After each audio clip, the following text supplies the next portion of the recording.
తన మొట్టమొదటి యుద్ధం బీజాపూర్ సామ్రాజ్యం పైన జరిగింది. శివాజీ తన ఉడుకు రక్తంతో అండ్ యుద్ధ నైపుణ్యంతో బీజాపూర్ సామ్రాజ్యాన్ని ఓడించి బీజాపూర్ కింద ఉన్న చాలా ప్రాంతాలను మరాఠా సామ్రాజ్యంలో కలిపేశాడు. ఇక తనకి 20 సంవత్సరాలు వచ్చినప్పుడు పూణే దగ్గరలో ఉన్న రాజ్గర్ అనే కోటని కూడా యుద్ధం చేసి గెలుచుకొని రాజ్గర్ అనే ప్రాంతాన్నే మరాఠా సామ్రాజ్యానికి క్యాపిటల్ సిటీగా చేశారు. అలా రాజ్గర్ దాదాపు 26 సంవత్సరాల వరకు మరాఠా క్యాపిటల్ లాగానే ఉంది. ఆ తర్వాత క్యాపిటల్ సిటీని రాయ్గఢ్ కి మార్చేశారు. అయితే తన 20 ఏళ్ల వయసులోనే పూణే చుట్టూ ఉన్న అన్ని కోటలను శివాజీ గెలుచుకొని మరాఠా సామ్రాజ్యాన్ని పూణే మొత్తం వ్యాప్తి చెందేలా చేశాడు. అయితే శివాజీ వాళ్ళ తండ్రి సహాజీని కర్ణాటకకు పంపించిన ఆదిల్ షా అనే రాజు ఉన్నాడు కదా, ఆయనకు శివాజీ ఎదుగుదల చూస్తే అస్సలు నచ్చేది కాదు. ఎప్పటికైనా సరే శివాజీని ఓడించాలి అని అనుకునేవాడు.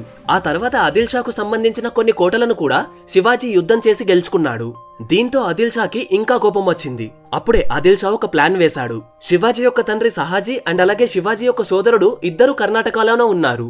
సో ఆదిల్ షా సహాజీని బంధిద్దామని అనుకుంటాడు. కానీ శివాజీ మహారాజ్ కర్ణాటకకి వెళ్లి యుద్ధం చేసి సహాజీని విడిపిస్తాడు. ఇప్పుడు ఆదిల్ షాకి శివాజీ ఒక తలనొప్పిలా మారిపోయాడు. శివాజీకి ఆదిల్ షా సామ్రాజ్యమైన బీజాపూర్ పై కన్ను ఉంది. అందుకని శివాజీని చంపడానికి ఈసారి ఇంకొక మాస్టర్ ప్లాన్ వేశాడు. ఆదిల్ షా దగ్గర అఫ్జల్ ఖాన్ అనే ఇంకొక వ్యక్తి ఉండేవాడు. అఫ్జల్ ఖాన్ చాలా భయంకరమైన యోధుడు. అయితే శివాజీని చంపడానికి ఆదిల్ షా అఫ్జల్ ఖాన్ ని బీజాపూర్ సామ్రాజ్యానికి తీసుకొచ్చుకున్నాడు.